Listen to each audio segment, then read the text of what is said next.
Charlie Soap has dedicated his entire career to strengthening many Cherokee communities in northeastern Oklahoma. Serving under 3 chiefs, he was community service group leader for the Cherokee Nation, overseeing a $100 million budget dedicated to many projects, including public transit services, roads, bridges, and infrastructure. Following his career with the tribe, Mr. Soap worked with business, education, and political leaders to establish the Boys and Girls Club of Tahlequah and served as its founding director. Under Mr. Soap's leadership, the club operated a comprehensive summer enrichment program and, working with Tahlequah Public Schools, developed the first after-school program in the school system. The collaboration between the Boys and Girls Club and Tahlequah Public Schools has served as a national model. For 7 years, Mr. Soap was the Oklahoma area director of the Christian Children's Fund. In his oral history interview, Charlie talks about the Bell Water Project, which not only produced water but also produced long-lasting relationships he reflects upon on the oral history website and podcast, voicesofoklahoma.com. Before we get started here, Charlie, you wanted to offer a prayer. Why don't you do that now? Konstnale Austin så det datlis hen. Histelle hästjaner. Erling är dåligt och har datlo det här i augusti och hylsen i dagsdagen. Att ni ska konstnale Austin ska jag till nuga i skistel då att långa här augusti och då det gick ut att tentlane här i jon kan inte lägga under kvaste här. Ska nå till jag här. Och då det ska jag till nuga i ska så give sten och give one his day. Vadå? Amen. That was in Cherokee, obviously. Right. Can you summarize what you said so we understand? I just asked the Heavenly Father to be with us with this interview. Thank the Lord for your being here to interview us, and that this interview may be useful to people in other parts of the country that will help them, and also just help us go through this interview, give us the right words to say, and that it may be something very effective to the public or to the people. Amen. Amen. Amen. Thank you, Charlie. Come on. In the room here is your friend Christina. Christina Keel. She may guide us and keep us on the narrow path. Yeah. So if we hear a little prompting. She's good at that too. Yes. So my name is John Erling, and today's date is November 16th, 2022. Charlie, would you state your full name, please? My name is Charlie Lee Soap. What is your name in Cherokee? Means last one walking. Last one walking. Yes, sir. Where are we recording this interview? In Cherokee County, Tahlequah, Oklahoma, and we're on the banks of the beautiful Illinois River. I am thrilled to be here. This area is so beautiful. Your log house here, it's just gorgeous. It's one of the neatest settings I've had when I've been recording. Yeah. I've always wanted the log house all my life. Ever since I was in high school, I always had a dream and had a log house, and it came about in my elder years. Yeah, well, it's very, very nice. What we will do here is take from the manuscript Water as Medicine, the lifetimes and wisdom of Charlie Soap, a modern healer and helper of Cherokee communities. How Charlie Soap spread the Cherokee value of collective work for the common good. Now, this was written by Greg Shaw. Can you just give us a little bit about Greg, who he is? Yeah, well, let me comment on a couple of things first, and that the title, Water as Medicine, it's just sort of something to go with at the moment for the book, but I don't think that's going to be the real title. And then also the description of Charlie Soap, there's going to be minor changes in that. But Greg Shaw was a person that I met many years ago when he came to work with the Cherokee Nation as a reporter. He took an interest in my work, working in the communities as a community organizer. He followed me to many, many communities, visiting Cherokee communities. I must say he's a very different type of person because he is brilliant, not knowing that he spoke 5 languages. I don't remember which ones he spoke, but I know for one, he spoke Spanish and English, and then I think he spoke French. I'm not sure about that, but he took an interest in the language, and he would ask me how to say certain things. And I was very amazed how quickly he caught on, how he could say the Cherokee words correctly. I asked him one time, I said, how is it that you're able to catch on to the words? He said, I speak 5 languages. And he said, it's very easy for me.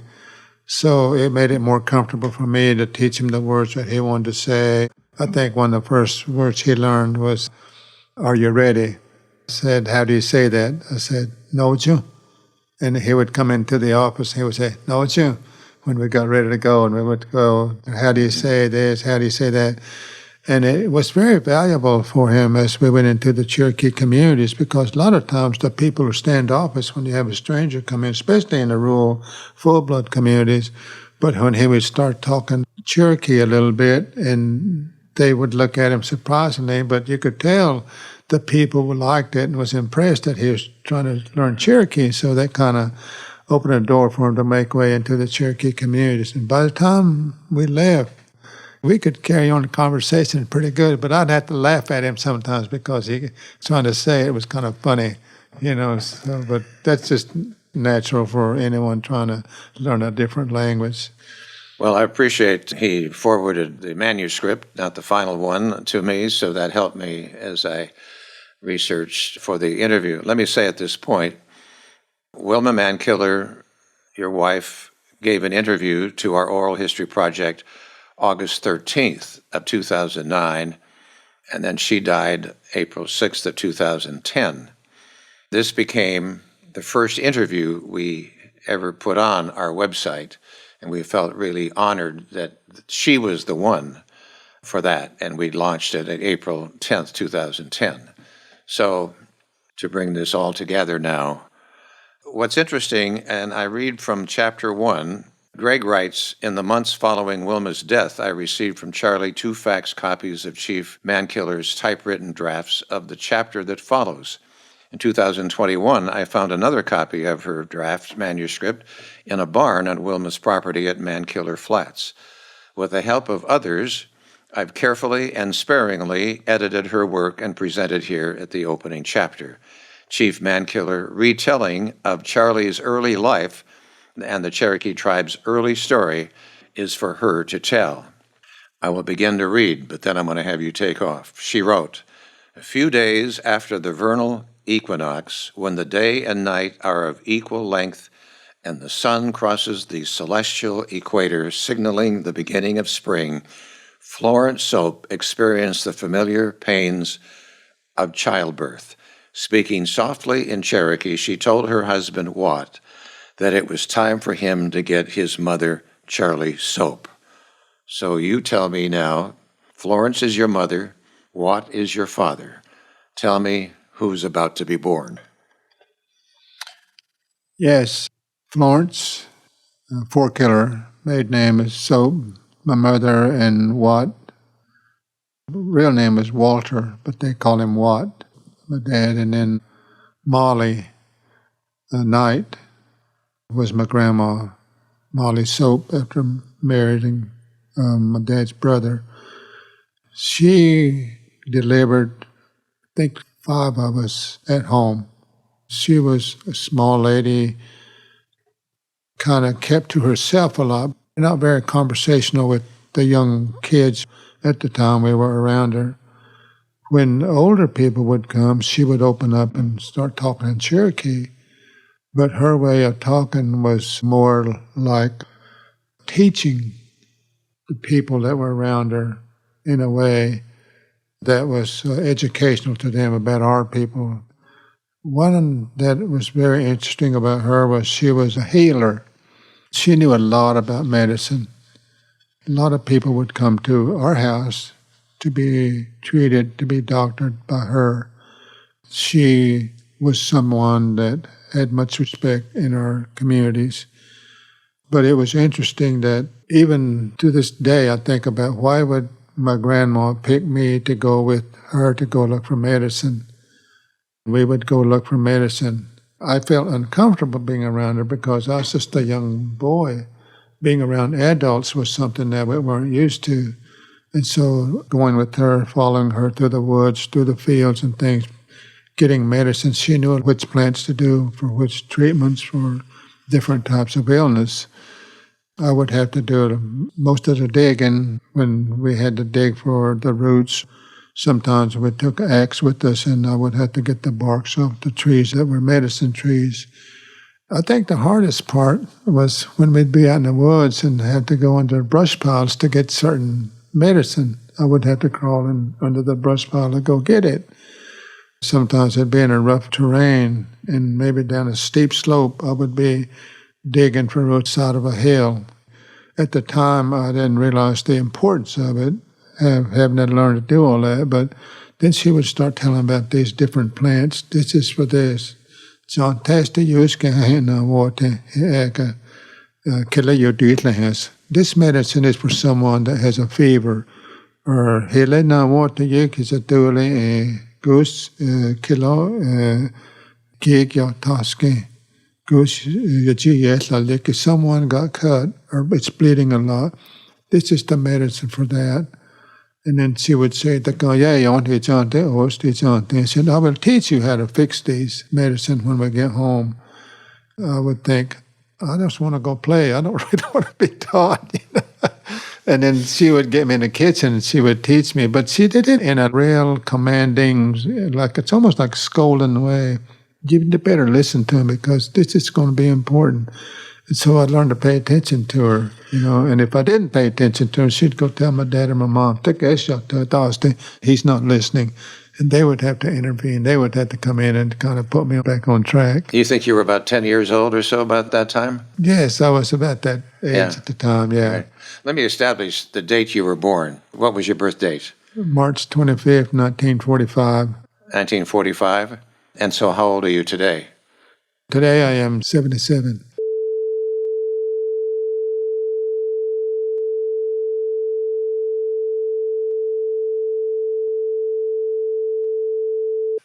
I was reading here that it was clear that Molly was born in the Cherokee Nation well before Oklahoma became a state in 1907, and that she heard firsthand stories about the Trail of Tears in the late 1830s.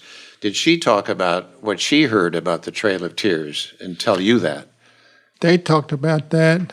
I think one of the things that needs to be understood was a lot of times when the adults were in a group talking and the kids came around, they would say, said, go away. You had to move. They didn't really listen, but from what I've heard, some of the stories that they were talking about was that Molly remembered, and my mom and dad, they talked about the Trail of Tears. Select the Gagonic East and Unilo, or something what they would say. And they talked about that. But my granny would talk about her dad, said that he had a long rifle when he would come to visit. She said that he would go back away. He would go away again and not come back for a long time. I imagine he was, I don't know which side of the army he was in, the North or the South back then, but that's how she described it. They talked about the Trail of Tears, but it was at the time not very interesting to us. Right. But now I wish I had listened more. I got to ask the name soap. How did that originally become a name for something? Well, actually, back in the early days when the Army would come in and round up the Cherokees and they would register their names, they said that they would just write their names down how the white man heard our name.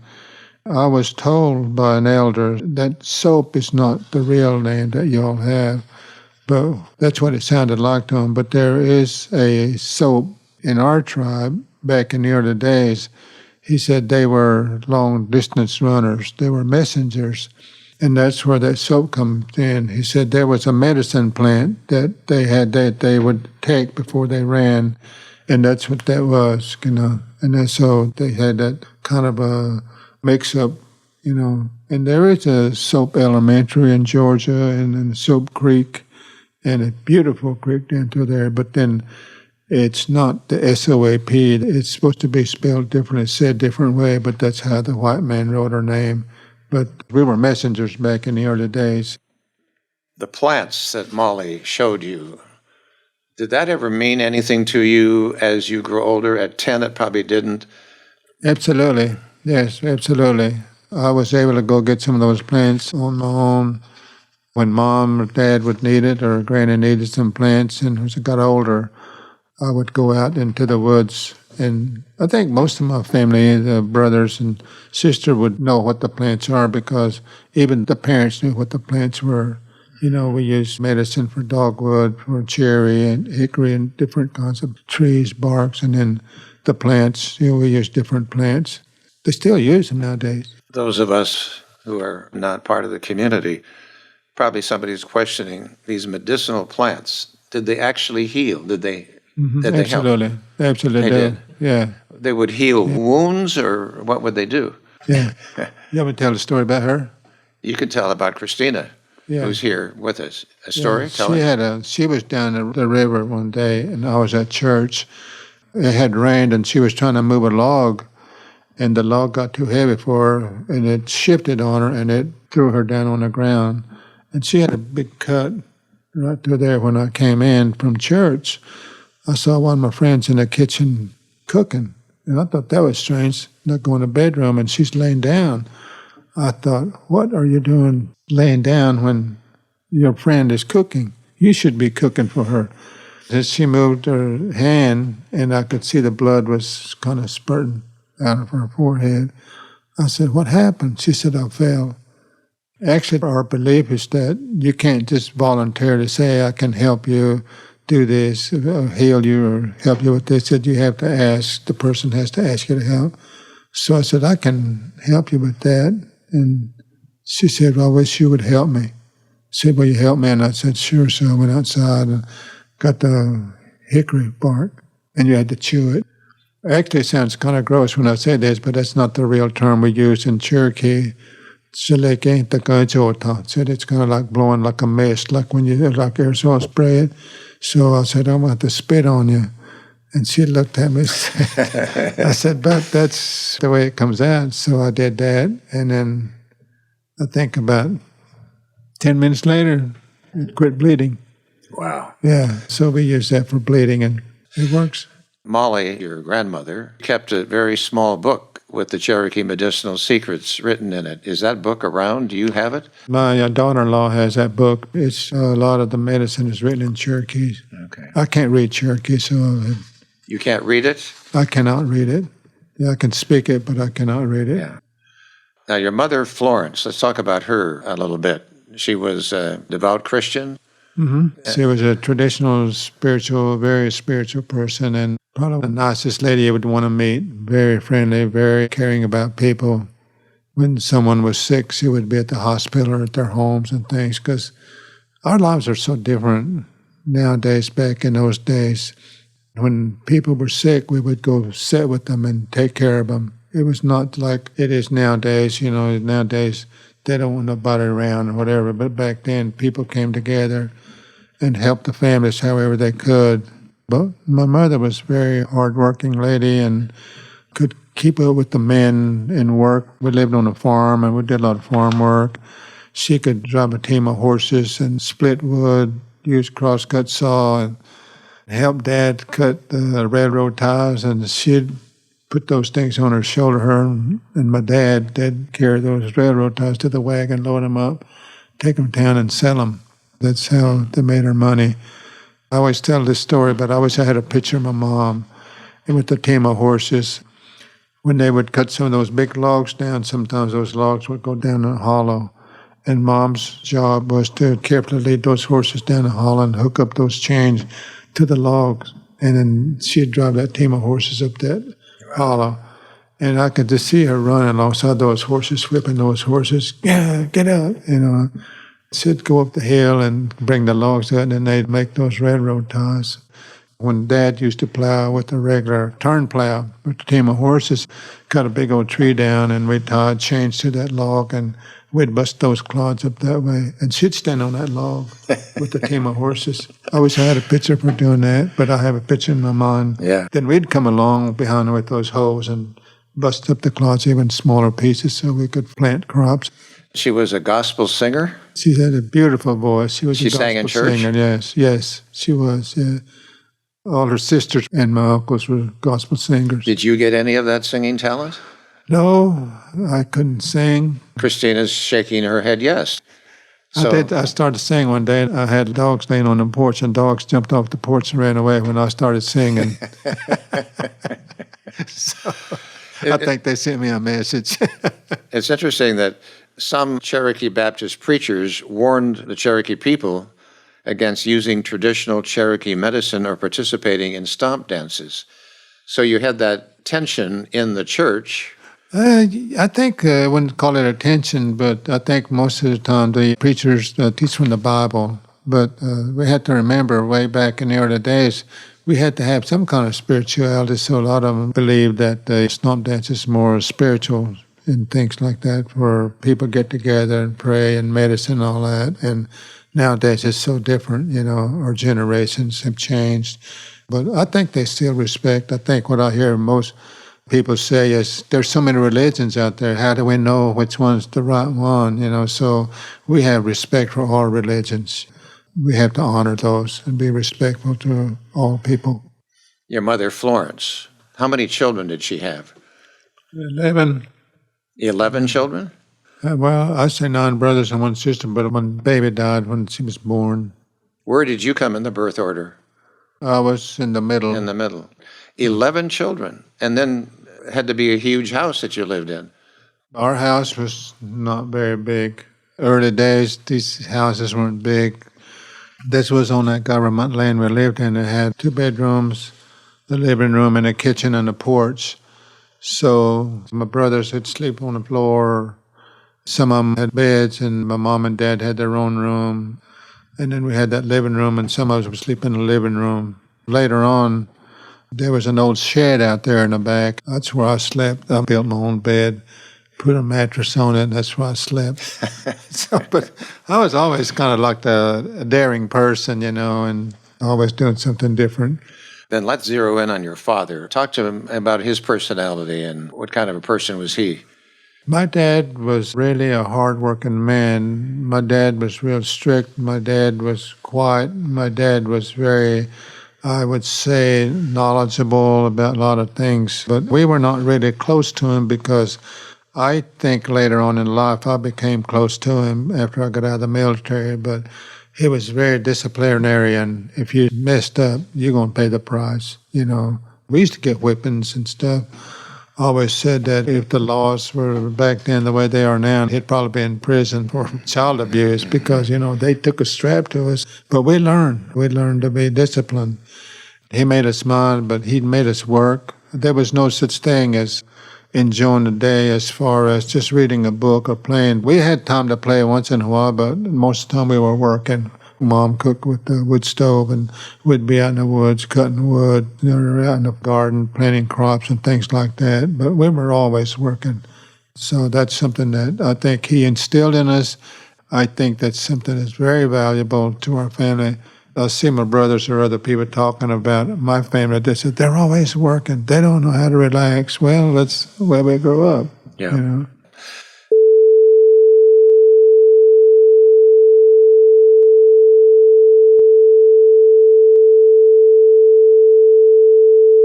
Cherokee was spoken in the home. Was English spoken in the home at all? No, because my mom and dad couldn't really speak English, and so we all spoke Cherokee. So then when you went to school...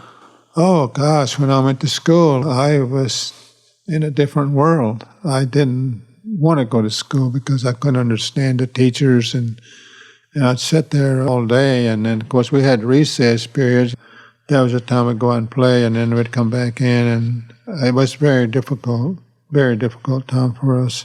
I probably didn't really have the courage to say English words to probably in the 5th grade or somewhere along that way, because I never was very confident in myself in English. And a lot of the kids that went to school with us, they were Cherokees, and we all spoke Cherokee, It was in the 5th grade you began to feel conversational English was working for you? I would say so, yeah, but my mom and dad couldn't really speak very good English. They're very broken. They would say to us that you have to learn how to speak English. You're going to have to use it as you get older.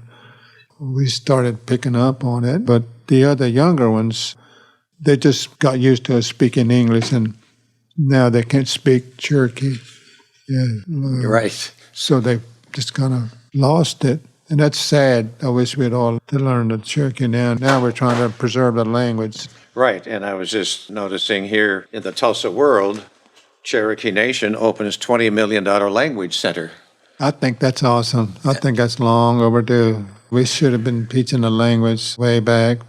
But you try to teach these younger kids, they have different interests. They're all got these little phones, and now they text back and forth, and they can't just communicate like we used to. That's just the changes in the world that are taking place. Right. Didn't your father work for the railroad? Yes, he worked for the Kansas City Southern Railroad, along with a lot of the other full-blood Cherokees, and they worked hard, very, very hard work. That's where he got hurt.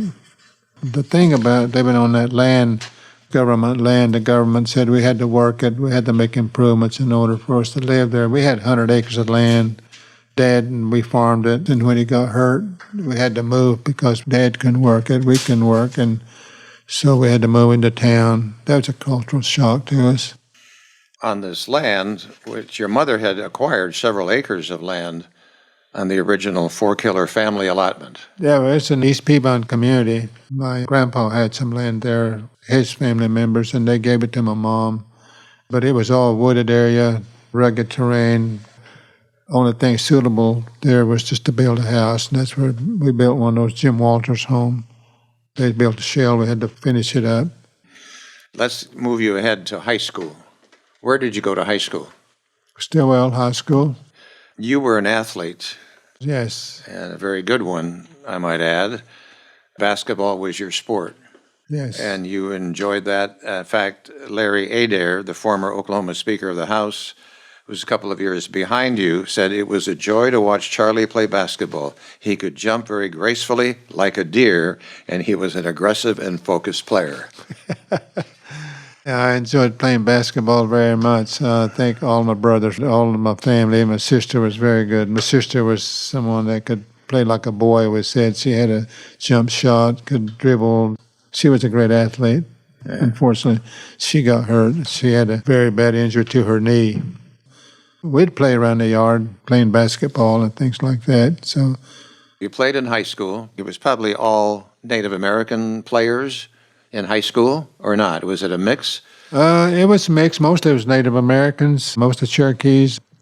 Back then, we traveled by cars instead of by bus. So Coach Brewington had a 57 Chevy, and he'd say, "All you Cherokees, get in here." And we'd ride with them. He'd ask us how to say words and stuff. But sometimes we used Cherokee words to make a play. He'd call it out in Cherokee words, and that's why we'd go into the formation. And nobody else understood, right? Nobody knew what we were saying. But then you were recruited into college in Bacone College. I went to Bacone College under a basketball scholarship. Ken Hayes recruited me. But going back to education, I never knew what a grade point was about, but my grade point was pretty low. Actually, when I was in high school, I was flunking English, and the teacher told me I couldn't play Friday night because I was flunking. I went in and told my coach, I said, "My teacher says I can't play Friday night. I'm flunking English." He said, "You're what?" I said, "I'm flunking English." So he left the gymnasium, and I could hear the superintendent, Mr. Hall, and Principal arguing. And then when he came back in, he said, "You will play Friday night." He said, "But you better get your grades up." I said, "Yes, sir." When I went to Bacone, I made the team, but then the coach came back and said, "You need to go to study hall because your grade point's low." I said, "But you play intramural, independent basketball as you can because I want you back next year." And so I did. And of course, in college, you think, now I'm free, I'm on my own, this and that. But next year I came back, and then I still didn't make it. I didn't really care for it back then because then I had friends in college, and, we could go. I mean, we didn't do anything bad, or we just didn't have any money to do anything anyway, so we just roamed around however we could. After you completed your first year of college, Leroy Hummingbird, an acquaintance of yours, asked you if you wanted to go to California for the summer. Tell us about that. Well, I didn't like hauling hay, or picking strawberries, picking beans and all this, or pulling weeds out of the strawberry patch. Just so opportunity came, and I'd heard people say when you go to California, you always get rich, and I guess I wanted to get rich, whatever that meant back in the days. And so I told them I would go to California to go to work. I didn't know what kind of work they were talking about. All I knew was California sounded like an exciting thing to do, and so we wound up in Mandeville Island, Stockton, California. We worked in the fields, cutting asparagus, and the boss liked me. He asked me if I would transfer over to this other part of the camp, and I would work irrigating grapes. So we started irrigating grapes. This was just during the summer. I wound up driving trucks for hauling potatoes and onions and out of the fields. So I had a pretty good job, really. His name was Fernando Marino. I'll never forget his name. He asked me to stay, and I told him I was going back to Oklahoma. He said, I want you to stay. I want you to work for me. I said, I'm going back to college. So I came back. Did you come back to Bacone? Bacone, yeah. I think I had $77 when I got home. I didn't get rich. In Wilma's final words here of this first chapter that she'd written about you, Wilma obviously lived in California. In fact, the family was relocated to California, that she told me in our oral history that she did. She writes here, in hindsight, Charlie and I were both in California in the 1960s. Charlie also made a brief jaunt to San Francisco with a few buddies before returning to Oklahoma. Then she writes, is it possible we stood near one another on a street corner or in an onion field? Probably did. Back then, the farm workers were protesting about the wages and all, and they had recruited us, the Cherokees, to go to work for them to replace them, not knowing that. And years later, we were talking to Dolores, and the more I listened, the more I thought, that's the time we were in California. And so I started talking about my time there, and she said, well, you were a scab. And you had no I idea. didn't know that.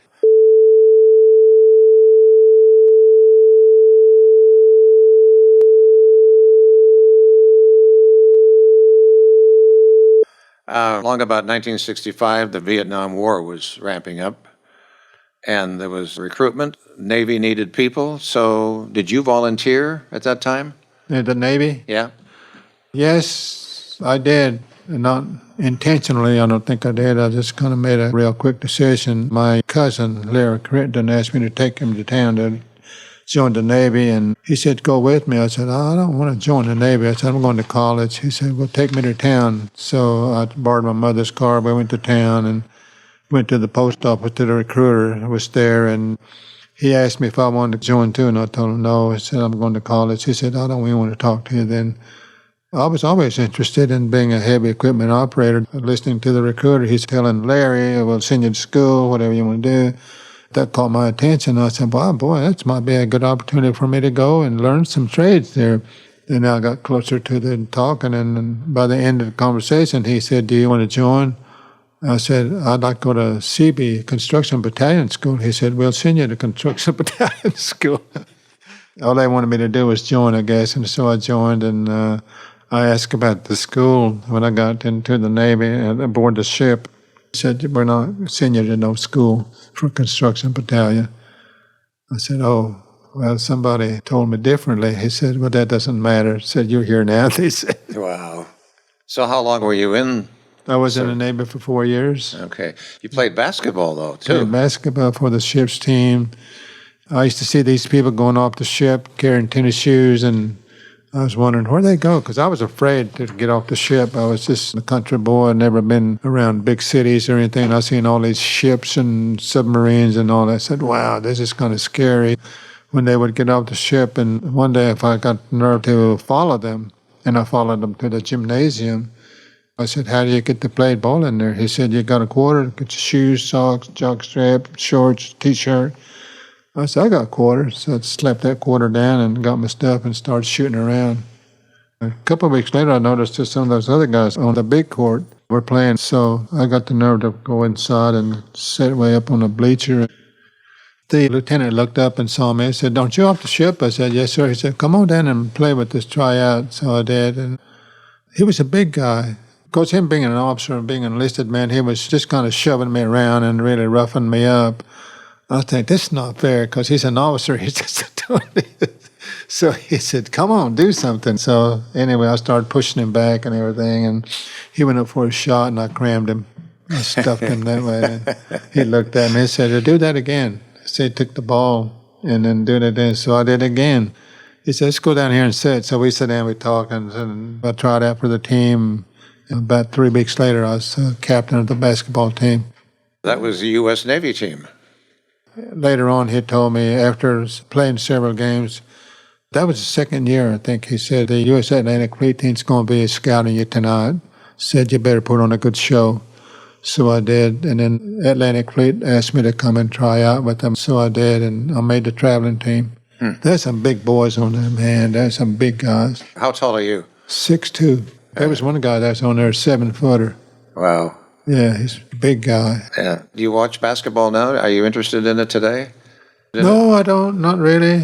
It's hard for me to sit around and watch TV. I'm always doing something. I like to watch OU play. That's Yeah. about the only one. By the way, in addition to basketball, you also played baseball, didn't you? Yeah. What did you play? I played softball, really, instead of baseball. I was a fast pitch in softball. But I play anywhere. I could play anywhere. First, second, or anywhere Right. like that. But mainly I was a pitcher. I tried out for the catcher. I didn't like it back there, so I played everywhere. Yeah. I'm thinking the great athlete Jim Thorpe. What an example he led. And I interviewed his son for voicesofoklahoma.com. I'd heard of him. As a matter of fact, the 8th grade teacher used to talk about Jim Thorpe. Back then, I didn't know who Jim Yeah. Thorpe was. And he'd say, "I used to coach Jim Thorpe." Later on, I thought, I wish I'd known about him. Yeah. I always I'd really liked it. His name was Coach Emmett McLemore. He's gone now, but he coached him. But as far as my being in athletics, I just played, you know, and I loved to hit the ball. I was a pitcher, and also I come up the bat. I was a cleanup batter. Oh, wow. Fourth batter. And they'd look at me and said, "You're a pitcher, you're a cleanup batter?" I said, "Oh, you just watch." We should bring back, you mentioned Ken Hayes. He recruited you at Bacone College, and we're all familiar with that name because then he was at Northeastern. He was at Oral Roberts University. So the town got to know Ken Hayes, and we really liked him. I just wanted to bring his name out again, that he actually recruited you Yeah, in Bacone College. yeah. You got a degree in education, bachelor's degree, didn't you, when you came back home? And where was that school? After the military, I came back with the GI Bill. Back then, we got $149 a month, and I went to school at Northeastern State University, and I got a degree there. You were hired by Southwestern State University in Weatherford to work for the Upward Bound program. Yes. Was that right out of college? Yes, I was employed with the college and then recruited the native students, western part of Oklahoma. That was something I enjoyed doing very much, but I didn't like living out there. It's very different. I wanted to come back home to this area. We had borrowed a horse trailer to take a horse back to Weatherford one time. My ex-wife's uncle loaned us a trailer. We brought it back, and I stopped by the housing authority and said hi to one of my friends, and the director walks by. He looked at me and said, "What's your name?" I said, "Charlie Soap." He said, "Are you working?" I said, "Yes, I am." He said, "Weatherford." He said, "What are you doing way out there?" I said, "I'm working." He said, "You need to be working for us." He said, "You go back there and put in your 2 weeks' notice. Tell them you're going to go back home. I work for the housing authority." He said, "I want to hire you." Just like that. So I did. I went back and put my resignation in. It was funny because when the president of the college heard I was leaving, he called me into his office. Back then, I started out salary as $10,000 when I first went to work there. And then when he heard I was leaving, he called me into his office and he slid a piece of paper across the desk. He said, "Would you stay for this?" $12,500. I said, "No." I said, I'm going home. Mm-hmm. He said, "Would you take more?" I said, "No." I said, "I'm going home." And I came back to housing authority and cut us up for $7,000 a year. Instead of going up, I was dropped. But then that was your first entry into working in community relations and working with people, wasn't Right. it? And must have discovered that you had a gift for that because that's what you ended up doing the rest of your life. Right, yeah. To me, I didn't recognize that gift. I just worked, but I imagine other people did. Well, not everybody could do that. We don't all have that personality to be able to mix with everybody.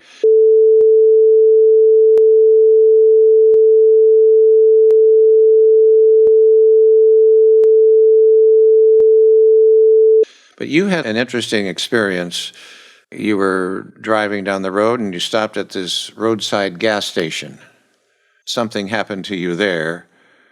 You'd been in a grocery store and you bought a tall boy and a six-pack of beer. Oh, yeah, because a young guy and just being out of the military, I guess you could say I had a drinking problem. But to me, I was just enjoying drinking and going out and doing things like with the other guys and stuff. I was going home, and I knew I was really kind of going overboard with my drinking, and I didn't like it. But I'd see some guy respectful, and I said, I'd like to be like him. Very well respected, doesn't drink, nice guy. And I said, I'd like to be like that man. So that day I came to the grocery store, brought a six-pack and a tall boy. But then I think the Spirit was dealing with me. So I was on the way home and I opened up the six-pack. And he said, throw that away. And I said, who ever heard of throwing a beer away? It's my six-pack. He said, throw it away. Who's saying that? The Spirit? The Spirit. Yep. The third time he said, if you don't throw that beer away, he said, you're going to be an alcoholic for the rest of your life.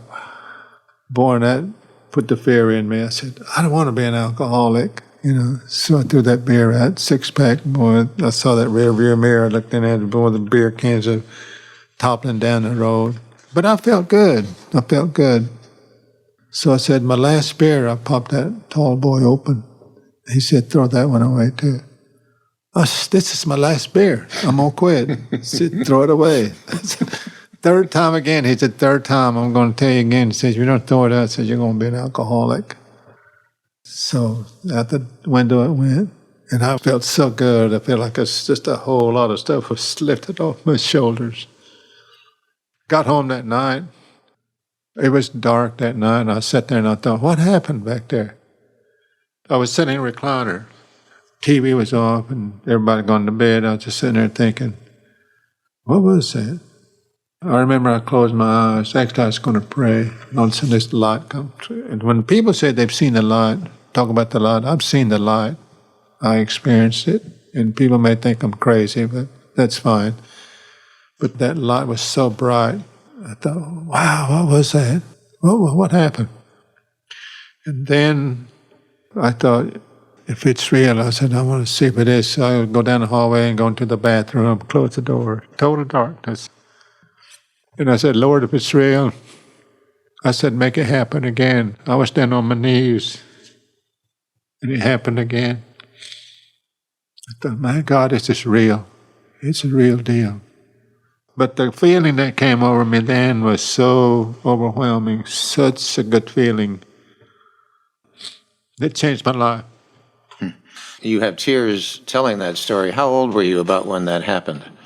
In the 20s. Yeah, and all these years later, it brings that emotion out. The light, you just saw like a spotlight of some sort, or what was it Just a like? bright light. You know how you turn on the light at night, it just comes down, but it's 10 times brighter. It just came from above. But there was something on my shoulder saying, that's not real. You didn't see that. You just imagined it. But I knew what it was. It changed my whole life. And that was the last time you drank, too. I drank off and on, but that was really awakening for me where I really knew I had. And so I didn't keep it up as much as I could have probably later, so. When you say the Spirit, is that God talking? Who's the Spirit when you say? I think it's the Holy Spirit. The Holy Spirit. I know it's the Holy Spirit, yeah. Yeah. And even now, I feel it. I feel the Holy Spirit. I think you have to be really focused, deeply spiritual to feel it, but I do. I have faith and I believe in God. And prayers still work. Yeah. I've witnessed, I've seen prayers, work with the prayer warriors and the prayer request that comes in. It's amazing what it does. And you've seen awesome. prayer heal.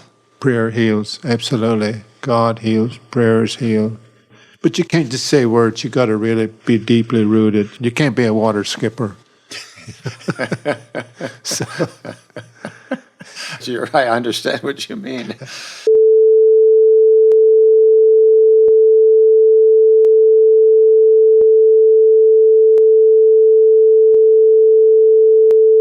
Then you confided in an elder and you told that person that you needed a job that would allow you to help people. That then led you to the work of continuing to help people. Let's talk about you and Wilma. Where you met, fell in love. well, I first met Wilma. I was coming in from the field one day, and I got a message saying that Wilma Mankiller wants to talk to you, wants to meet with you.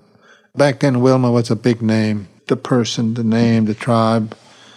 I thought, what's she want to see me for? They said she'll meet you at the Cherokee Nation office in Stillwell. So I drove by. I went to the door and to the Cherokee Nation office, and I told somebody, I'm here to meet with Wilma Mankiller. Said, you're here to meet Wilma? I said, yes. She said, hang on.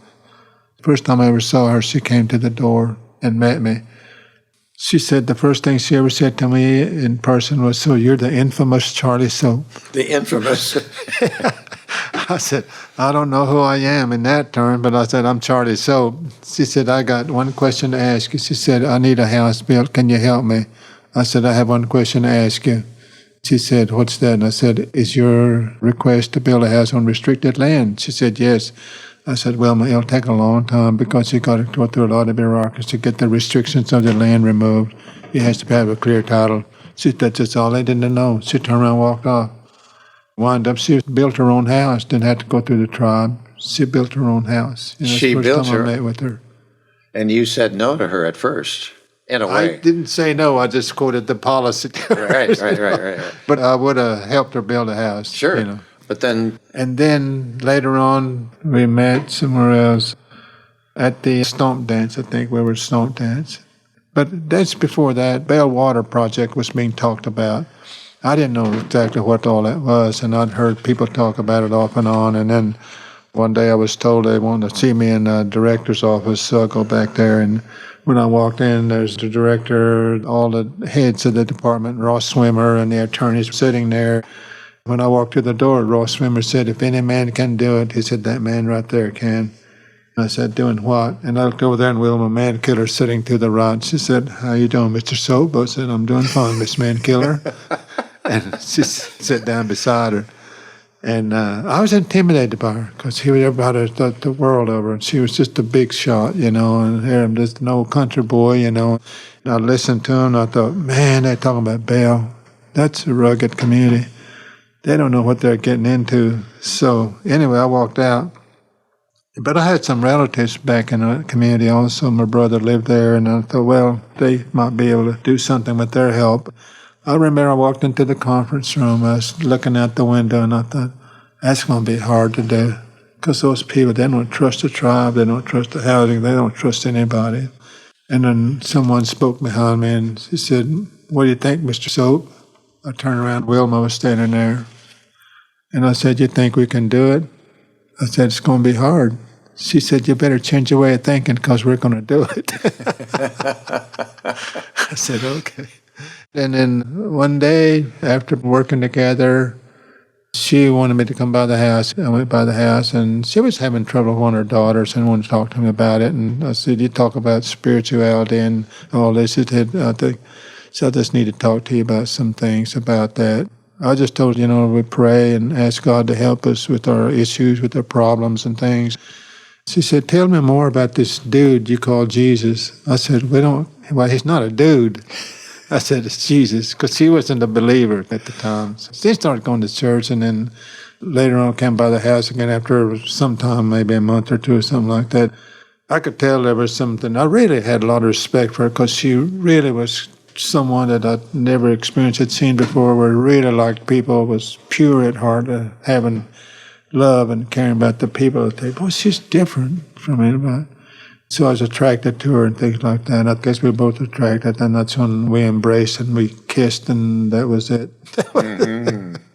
So then on the Bell Water Project, which became famous actually, Chief Ross Swimmer put I guess, his principles on the line, and he bet his chances for re-election on that 17-mile-long water line for Bell, Oklahoma, because the Cherokee community had no running water at all. Yeah, that was a community that couldn't get funding for housing because their houses' plumbing was so, those houses were dilapidated, really poor homes, and what good would it do if we put water in there because you have plumbing problems and all that.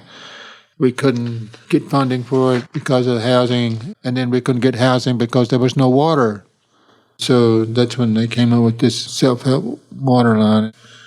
It was phenomenal. So many things happened, positive things happened to that community, to the people. They had great leadership. They had great people there. Once we started getting into it, working with them, those people were tenacious. They wouldn't give up or anything. They worked during the hot summer months, during the cold winter months. They wanted water. But we had to reach them first because they didn't trust us. So then you actually went out to call on a few people around Bell, and you knocked on doors, small community gatherings. I mean, you had to sell this, the idea, but then you needed volunteers as well. Right. You needed everybody. It was difficult because, like I said, they didn't trust the tribe, the housing authority, the government, or anything like that. And then when I started talking about it and, tell them to get water, said, oh, we've been promised water before, we're not going to get it. And I think one of the most disturbing comments that I heard towards me was something like, oh, you're just another Indian coming in here, you're going to do this, do that. He said, you're not going to do anything. I thought, where do I go from here? And I said, well, I mean it. I really mean we're going to do something. He said, you're just another Indian making promises. So I don't want to talk about it. It was difficult, hard. How long did that go before the first dig actually began to work? We called for meetings probably 2 or 3 months before anybody really came. We go out there. They didn't believe us. They thought we were just saying stuff like other people have. It was very difficult. But we started doing little projects like helping somebody replace a screen door or replace windows. The little stuff that was important to them, or help somebody mend a fence, or Wilma would buy materials like fencing materials or boards for repairing some small items and things. That's how we started getting attention. Hey, those guys really mean it. They'll do something. They'll help. They're really helping, And so then it was something that the leaders, my brother Johnson was involved in church, so we started going to churches and asking the people there to help us. The preacher was an important part of the decision that we needed, that they should help us. Then they were the healers, the medicine men the community listened to. We went to them. That finally got inside their arena where they were blocking us out. This water line, how deep down would you have to dig? At least 2 foot. And so that was rocky. Oh, yeah. And so did Very rocky. And you did it both by hand? You had equipment to help? I think from the onset, I never thought anything like this had been politics. It was political from the very beginning, after later on as things started happening. They gave us shoddy equipment. The backhoe was worn out. Jackhammers were worn out. But it's amazing how people came on board, like this guy named Curly. Poor man. Nobody really thought much about him. He came to work. In a month's time, he was the most important man they had on there. They had so much respect for him because that guy could repair dozers. He could repair jackhammers. Anything mechanical wrong, he could fix it. And that won him over to the people. He started that project from the beginning to the end, and everybody liked him. That was a big plus for us when we had those shoddy equipment. Were 2-mile segments assigned to certain neighbors? Did you take it in pieces? We had almost 18 miles. We thought as the number of families we divided, we'll do 2 miles. And so that kind of equaled out to how it would be evenly divided, how many people are going to work. And they said, once you finish 2 miles, that's it. You don't have to work no more. Another group would take over. It started out, it was pretty good. And then it got to be where people were saying, boy, we dug this far today, and one day we dug so far. And You could tell there was some body language from the people for the other groups. They'd smile or they'd kind of look at each other, not knowing that's going in their mind was, we can do that faster. It got to be competitive. One group was all women. And they were digging. They were good. They were digging. And I'll tell you what, I could tell you some stories about those women that was in the waterline project, not only there, but other projects we worked on. I mean, they could work. But women worked there, and the people worked together, and it got to be competitive. Who's going to dig the fastest 2 miles? And that's really helped us, you know. Yeah. All these people got together and probably didn't mean they loved each other, but they had little issues amongst each other. When we were working in the community, people would say, whatever you do, don't put them together because they fight will break out. each other. Yeah. And so Wilma came up with the idea, we got to get these people together somehow. Everybody's got to work together. She said, we're going to put these people together, let them work together. I said, oh, my God. But we put them together. But it worked. You know, once they got in and working together, they'd start talking to each other. The next thing you know, they're laughing and working. And it really solved a lot of problems. Beyond the waterline. Yes. They ended up probably liking each other. They got along pretty good. Matter of fact, some of them got to be pretty good fishing buddies and stuff like that. That's something. You know? Wow. You know, I talked to Wilma in her oral history about the Bell Project, and I thought you'd like to hear what she said. I'm going to read to you what she said, and then we'll respond. And so she said, it didn't mean that they loved each other, but they would help each other. And so we tapped into that.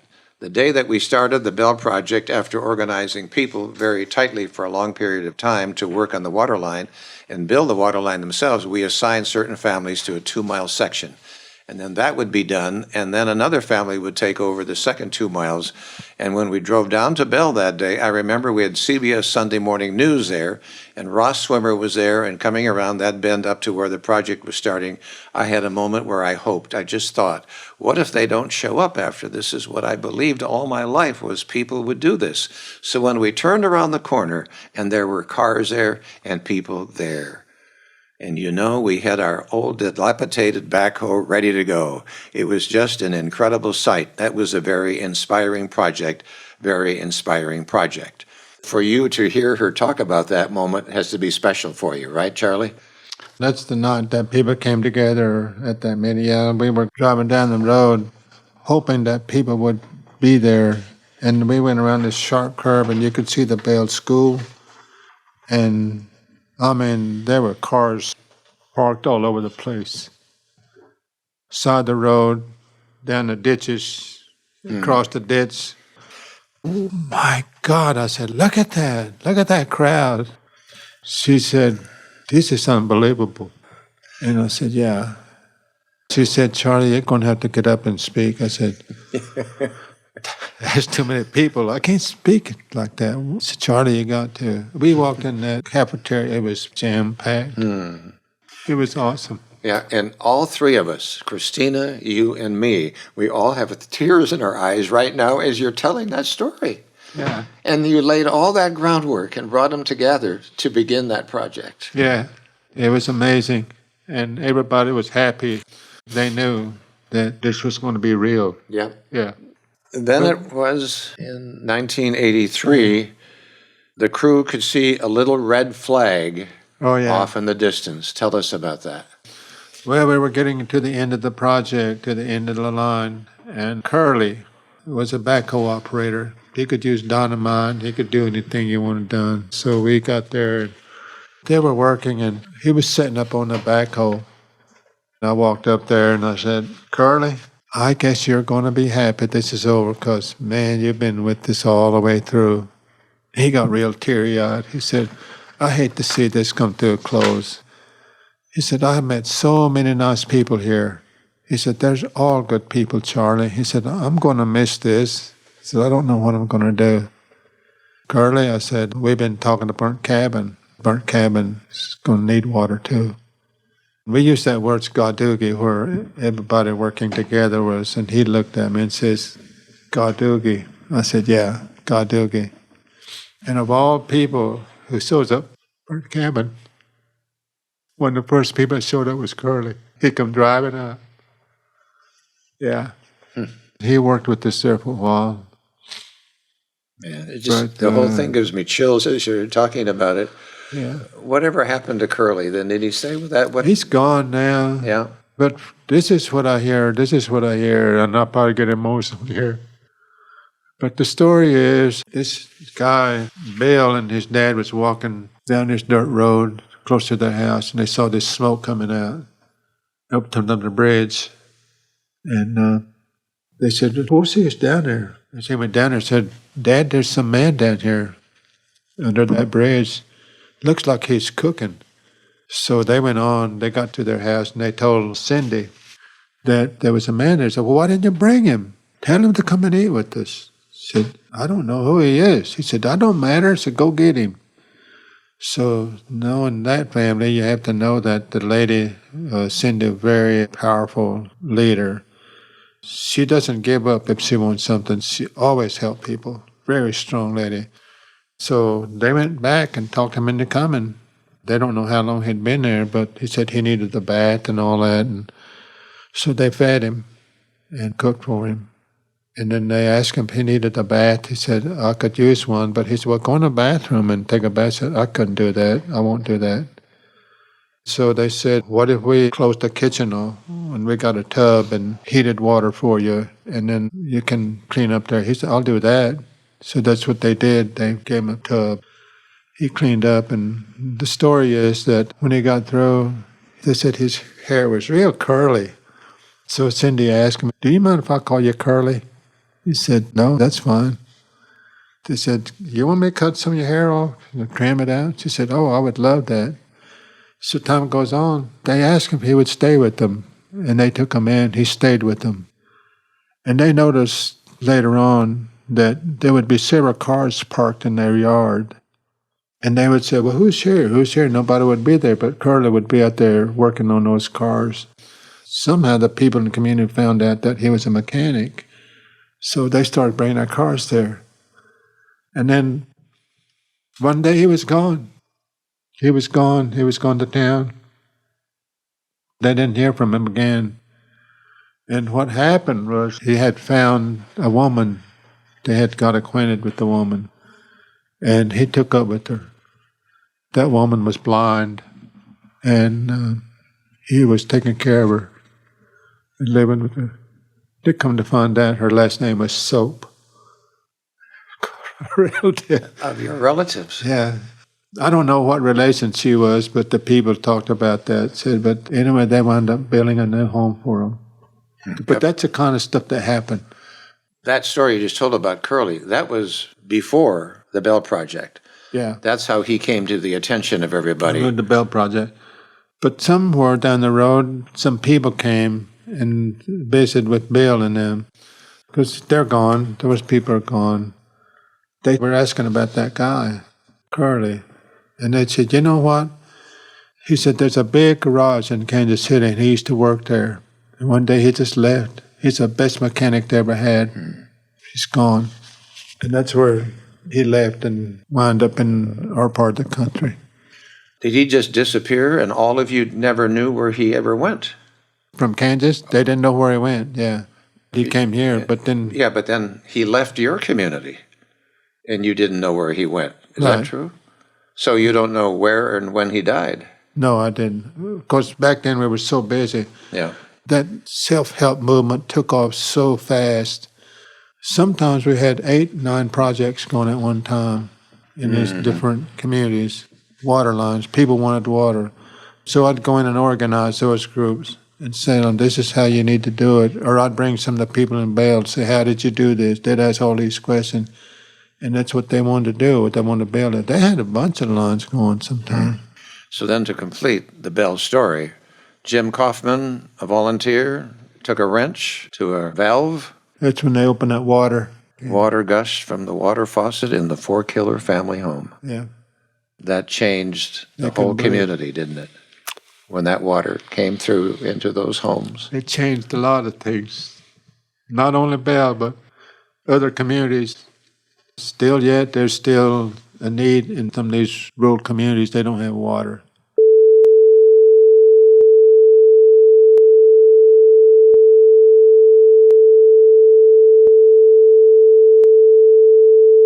Then one day in the summer of '85, you got a call from Wilma to come to her office. This was rare, and you went there. She closed the door, and that's when she told you that Chief Swimmer was under consideration for an appointment in Washington. Right. She was very emotional.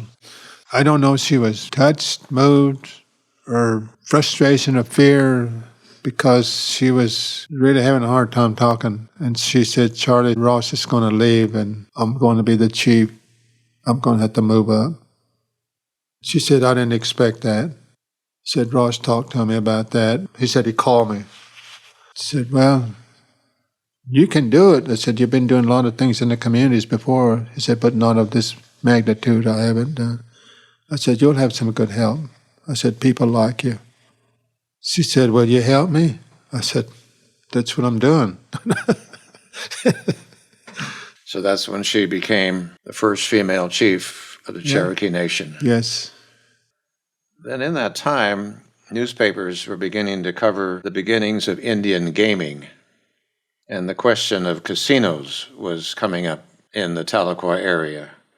I never was into gaming, and again, I was always out in the communities. That was my passion. That was just captured me and sort of owned me, and I loved it. I enjoyed doing that work. And then the gaming came up. She came home one night, and she walked to the door, and I could tell she was upset. And I looked at her. She walked in the kitchen and sat down, and I said, what's wrong, Wilma? She said, council passed a resolution, we have to do gaming.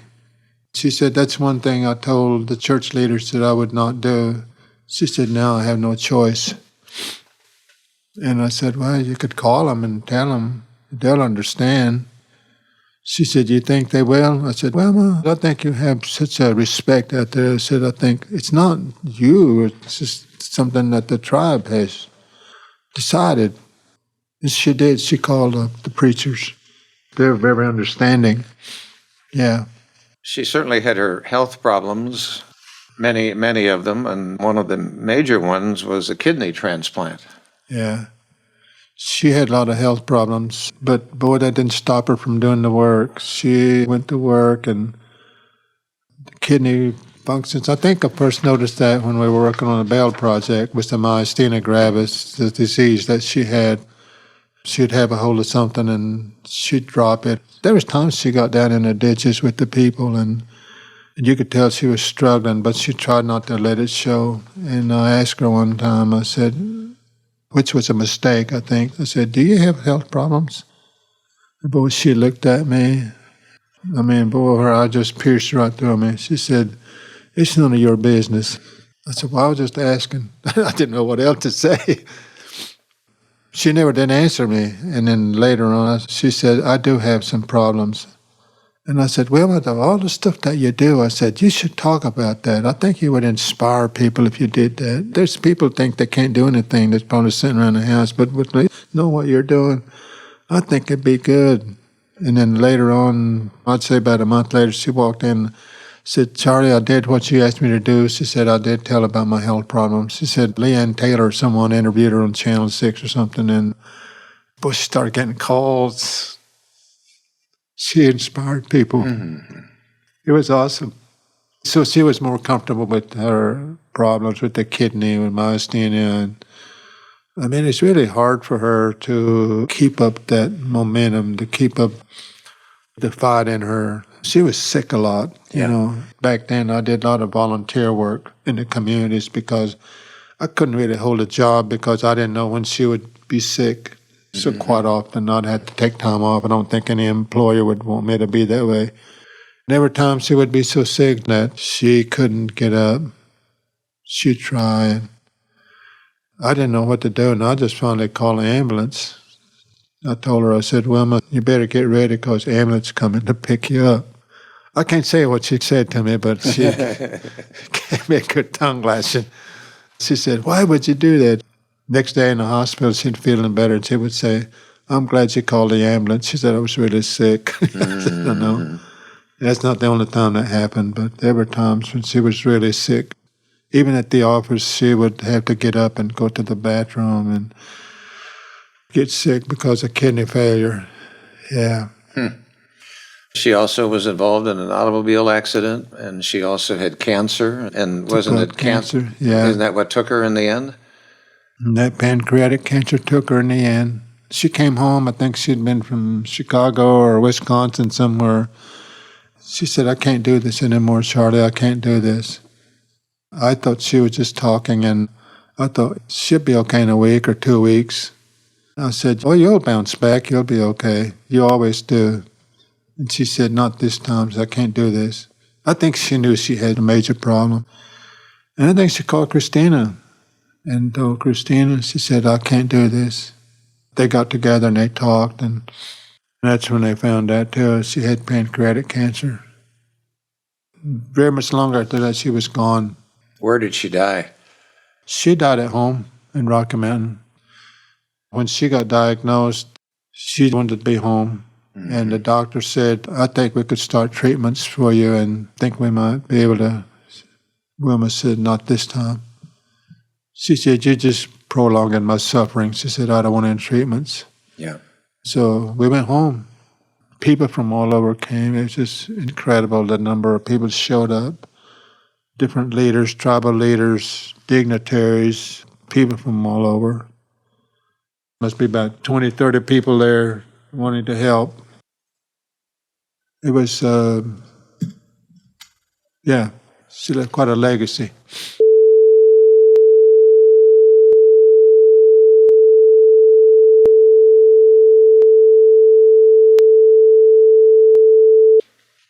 So then when I take this coin and show it to you, and the likeness of Wilma is on that quarter, as you look at that coin, how does that make you feel? What words come to your mind? John, I guess I'm very proud of her accomplishments. And one of the things that she did ask before she left was, Charlie, would you keep my legacy going?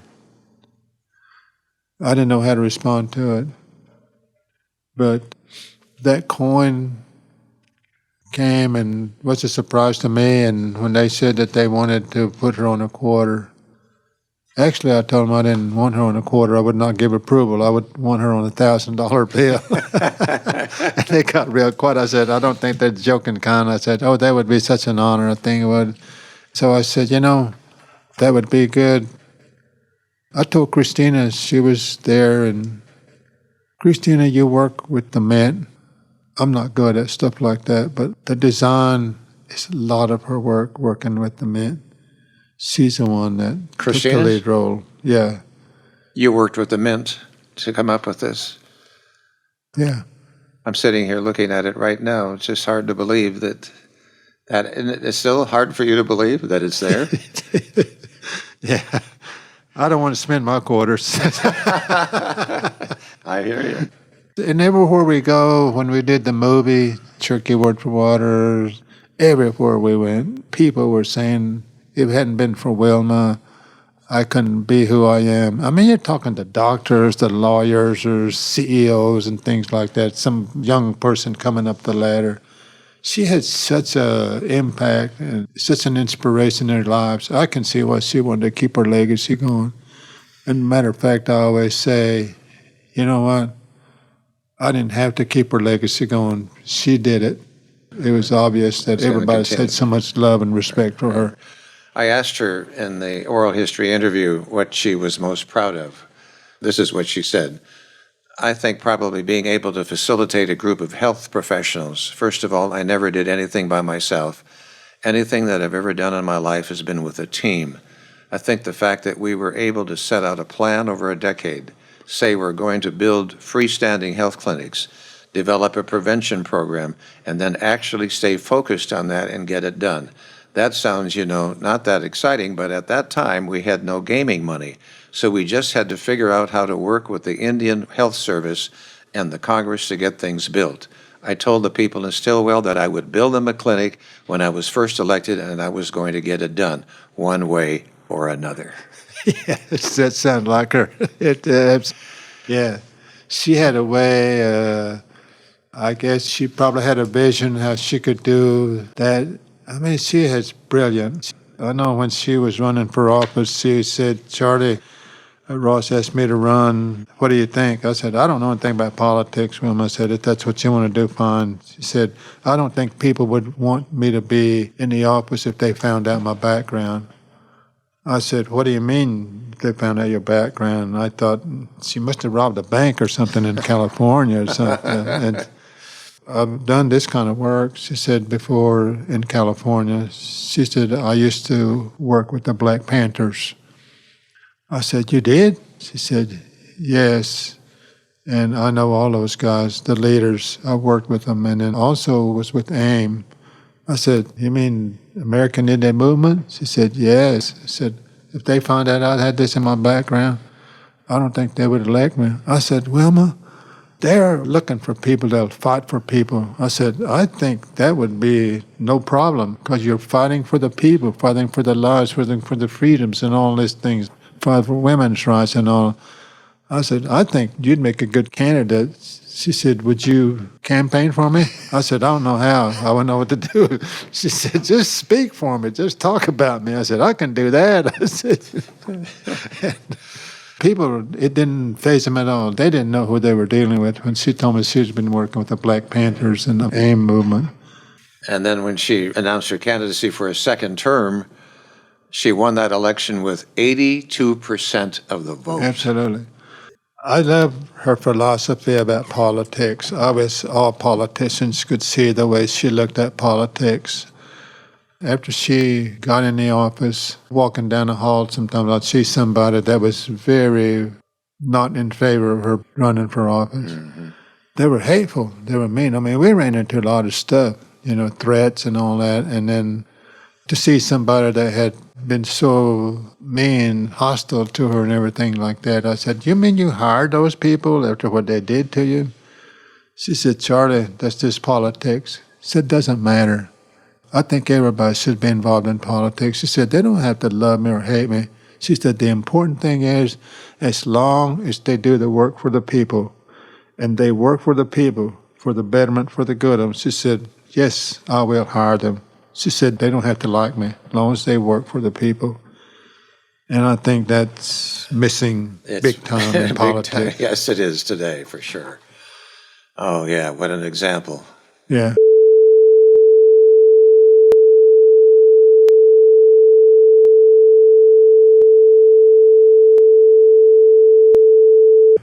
But then you continued to work with Cherokee communities. You're Oklahoma director of an international nonprofit. And so you worked with people who had hard times in life.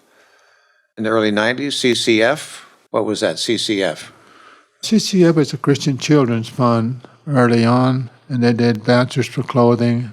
I tell you what, that was a program where I didn't even know where that came from. I just got a call one day, and a director named Tom Rodenbaugh, he was over the U.S. programs. He said, I'd like to come and interview you for this job. I said, what job are you talking about? He said, well, I got your resume. Wilma had submitted my resume.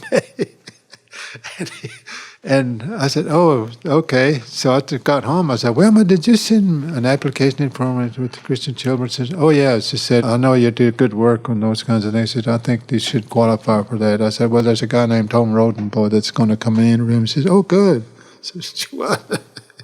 So we did a lot of community work. Instead of just clothing vouchers, we turned those program into community development work. Then you heard drugs and gangs had become a problem in Cherry Tree. So you got these rival gangs to work together to become teammates?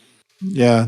I was approached by that community to see if I could come to work with the kids, and I told them, I'm not doing youth work right now, and I'm doing waterline projects and community buildings. And they said, we really need your help. So finally I told Wilma I'm going to go there and meet with them. When we met, there was a lot of need. That's a whole different story itself, too. It's a very, very moving story. They came together, and parent committees were lost what to do. There was a lot of drugs, gang activities going on. So I got the group together. I'm leaving a lot of stuff out here. I wish I could tell a whole story because it's a very, very wonderful story. inspiring story about those kids. We had a bunch of kids together and try to get them together, work together, play together. The kids were very active. One of the things that they wanted to do was to see a Major League ball game. It just so happened that Christina and Wilma there, they had that program going, and I told them about it. Christina said, I think I can help you with that, where they can go to the baseball games. So Christina talked to the manager of Oakland A's. Jose Canseco was a big name back then. Everybody wanted to see them. And Christina did the manager, and the manager told Christina, why don't Charlie meet us in Dallas because we have a game with the Texas Rangers so they don't have to raise money to travel all the way over here. I wanted to prove to those kids you can do anything you want to do. You set your mind to it. You know, there's no such things that can't be done. The manager said, have Wilma write a letter to George Bush, Jr., who owns the Texas Rangers, and ask if he can help. So Wilma shoots a letter off to them, and then they came back and said, we'll give you 58 tickets to the game. You can bring those kids there, and that's what happened. But the gangs were still very challenging, and they heard about the fact that they may get to go to the Major League ball game. That's what drew them in. They said, hey, I want to go to the ball game. I want to see a Major League. Said, you're going to have to join our group, Cherry Tree Youth Group. So we can't take you if you're not. So they joined. And they said, but you got to work. You're going to work for it. You're going to help the elders. You're going to clean up the highways. You're going to clean up this. And you're going to help build ball fields and that. And they said, yeah, we'll do that. So they came in, and we took a bunch of kids to Dallas. They got to see a Major League ball game. That makes me want to clap. And that's wonderful. And you know what? From that project, it evolved into the Boys and Girls Club, Tahlequah. That's where actually the Boys and Girls Club started, was in Cherry Tree. Yeah. And the marshals said the most complaints they got was the Cherry Tree because of the Cherry Tree project. The marshals came in and played basketball, did things, and became friends with those kids. It's just wonderful. One day you were standing on a street corner at the Stillwell Strawberry Festival. Yeah. Very, very crowded. Tell me what happened. Oh, there was a Strawberry Festival. It's the biggest thing that happens in Stillwell. I was standing in the street corner. We'd moved our office to Tahlequah a couple of years later, and I'm standing on the street corner, and somebody taps me on the back. I think it's somebody going to hit me upside the head or what's going on or whatever. And so they tapped me again, and I stepped off this curb, kind of distanced myself, and I look up, and there's this guy standing there with the badge. Marsh, that's one of those gang leaders, one of those gang boys from Cherry Tree. He looked at me, and he stuck that chest out like that and showed me his badge. I said, of all people, I said, you? And he said, thank you, Mr. Soap. Oh, my. And I said, oh, man. We talked, and he walked off. It's interesting when he walked off because all these young kids are coming around and trying to get his attention and all. He just walked through the crowd. It's quite a scene. Will you tell the story of the basketball game? Oh, yeah. Well, we had I think that was on a Saturday day, we had a basketball game going. You know, just different kids get together and play. And I noticed one of the gangs that came through. I thought there's going to be a problem here. And so I walked up to the guy, the leader, and I said, you guys going to play? He said, no. He said, we come after so-and-so. And they'd come after one of those kids. I said, we don't want any trouble. I said, that's out of the question. And they didn't pay attention. They just went off, separated. They were after that one. But I had to leave. I had to go to another project. But I told this guy, I said, I'll be back in about an hour. I said, you need to watch those guys. When I came back, they had this basketball game going. It was a rough game. No referees, no host party, anything. They was elbowing, shoving each other. Just, really rough game. I told Ronnie, I said, that's not good. Somebody's going to get hurt. He said, let him go. They're the ones that decided what they want to do. The youth group challenged the gang, said, if we beat you in this game, you leave that boy alone. And if you beat us, he said, you can have him. So they had a game going, and the youth group beat the gang. And they kept their word. Let him go. They left. kind of like back in the history days when the Cherokees used a stickball game to settle their differences. Instead of going to war, killing each other, they had a stickball game. Whoever the winner was, that's how it was. Isn't that still well seen when he tapped you on the shoulder, one of your great rewards? Because you've done so much in the community, you can't know all the influence you had. But when those moments arise, you must carry that with you in your heart. I don't think anything about it. I don't think about that, really. But I just know that working with so many young people, even my own kids that's been in trouble, I know how important it is. All they need is that little support. They need support. They need that pat on the back, say, I'm proud of you, I love you. That goes so far for anybody. And I say, even adults, we adults need that. We need that pat on the back once in a while. Absolutely. Somebody tells us we love them. Somebody loves us. Yeah. And so does young people need it, you know. Yeah. So We need to spot their gifts, and then if we spot them, encourage them. absolutely. They need that, yeah. Some of them don't have parents. Some of them parents are gone, and they're out there by themselves.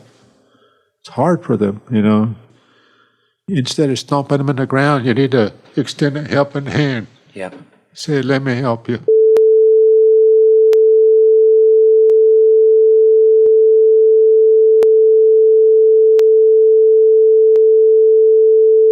I asked Wilma what she's most proud of.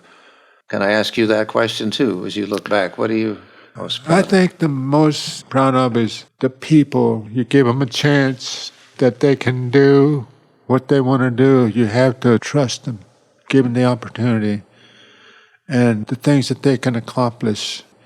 What people give me credit for in the community, I have to say, I didn't do this by myself. The people, the volunteers in the communities helped me. You know, so I always give credit to my staff or to the volunteers in the communities when I'm giving credit. I think that's where it all belongs. Yeah. Is we all do it. We do it together. Again, how old are you? 77. 77. And you're not one to sit around, so what are you doing these days? Trying to play some golf, learn how to play. I was asked recently to help with the Cherokee language group. So that's where I'm going. You were asked to participate Yes. in that language center. Yes. What will you be doing in that language center? I think they have some plans how they want to do this. I think they want to see what input I may have. I think they mainly would want to see maybe organizing. How would you organize this and that? I think. I'm not sure. I can't speak for them, but that's just what I was telling Christina. I think that's what they want me to do. But I'm a fluent speaker. The children now, Cherokee, are they learning the Cherokee language? This is what this is about. Because of this, the Cherokee language will never fade away. Right. I think some tribes are nervous about that, and that it's fading. Some of it's gone. Even gone. So this, and Chief Hoskins is certainly involved in that. I think that's long overdue. Finally, the tribe's getting to a point where the Cherokee speakers are now going to be pretty much in charge of just how they want to teach it. I don't know how that's been taught in the past. I think they have been successful in some ways, but I think there's a lot more to the language rather than just learning how to say something in one way, one word. And then there's all different ways it needs to be said, needs to be taught. If we'll ever reach that point in our time, I think this is the last generation that really are the fluent speakers. I hope we have enough time to teach those young people. But the young people has to be drawn in. The young people have to want it. You got to make it appealing for them. You got to draw them in. I always say you got to make them feel good. You got to make them want it, you know. Mm-hmm. My thing is, you'd be surprised what pizza to have one person. That's how I get my young people to come in and help me when I have a project. I'll buy you all the pizza. You know, oh, yes. There they come, and you get their attention and this and that. But I think there's different ways we need to draw those young people in and really, really, really bear down and make it interesting for them to learn how they can keep the language going, right. Because we are losing it. Right, and the culture. We need to keep that culture going also, as well. That's all going to be in the culture, the medicine, the food, right. And all right. That is going to be included. Yeah. There's some people on that already. What's your favorite Cherokee food? Beans and fried bread. Yeah.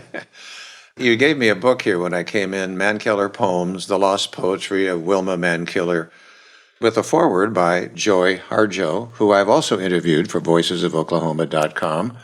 You discovered some of these poems, I think. Yes. Unfortunately, I'm kind of embarrassed to say, I never was someone that liked poetry. Probably I didn't understand poetry. And after Wilma was gone, I looked at the poetry. I thought, oh my God, I wish I'd listened to that. I wish I'd have been more part of her writing with poetry. So I found some of the poems in a folder that was she was writing about my book. And then Greg and them found some more in the barn. She had a folder of them. And also she did some prison work early on. So there were some poems from the San Quentin prison. Greg did some research. He said, I think they're all gone. They couldn't find anybody. So the poems are included in that. Well, there are many poems. I've opened up the last page in the last poem. Why don't you read this as we begin to conclude that poem that Wilma wrote? I kiss the rare fruits of joy and feel the heat of being alive, embracing closely the lights of fading dreams as they circle the edge of something called freedom. Yeah. So how would you like to be remembered, Charlie? Wow. I don't know. I guess I'd like to be remembered as a good person. Well, there's no question about that, but you also have a humble nature. You could go beyond that, your community involvement and all that kind of thing. But maybe you want to leave it at that. I'm not going to force you to say anything more. That you wanted to be remembered as a good person. Good person that helped people. So, Charlie, I want to thank you for this time. It was such a pleasure to meet you, Christina, to be in this wonderful setting along the Illinois River in a log cabin. It's the best setting I've been in to interview people. So thank you, Charlie. I appreciate it. Well, feel free to come back anytime. We'll sit around, we'll talk, and just tell stories. Yes. That's great. I love it. And I love what you're doing. You're preserving history and doing a lot of good for our society. Thank you for what you're doing. Thank you. Should we say a big amen to this whole session? Amen? Amen.